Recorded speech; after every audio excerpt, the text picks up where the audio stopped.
Dahod Limkheda તાલુકાનો Umaria dam 82.20% ભરાયો। ડેમની પાણીની સપાટી 278.95 મીટર પર પહોંચી।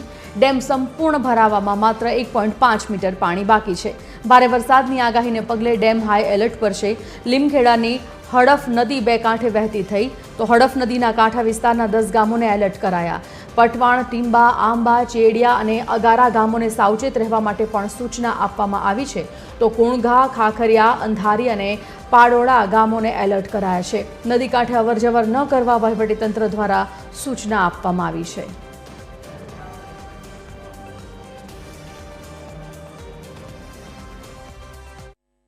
ઉમરિયા ડેમ લગભગ 82% પ્લસ ભરાઈ ગયેલ છે, જેના કારણે જે અસરગ્રસ્ત 10 ગામો છે લીમખેડા તાલુકાના તેના તમામ સરપંચો તથા તલાટીકમ મંત્રીશ્રીઓને અત્રેથી સૂચના આપવામાં આવી છે। તેમજ જે નદીના પટમાં નીચાણવાળા વિસ્તારમાં જે ગ્રામજનો રહે છે તેઓને પણ સાવચેત રહેવા અત્યારે સૂચના આપવામાં આવી છે અને જો હજી વધુ સ્તર વધશે તો તેઓને સ્થળાંતરિત કરવાની કાર્યવાહી પણ તંત્ર દ્વારા કરવામાં આવશે। તેમજ તમામ લાઇન ડિપાર્ટમેન્ટ જેવા કે નાની સિંચાઈ, R&B, ફોરેસ્ટ, પોલીસ અને પંચાયત વિભાગ સાથે સંકલન કરી અને ઝીરો કેઝ્યુઅલ્ટી અપ્રોચ સાથે વહીવટીતંત્ર કામ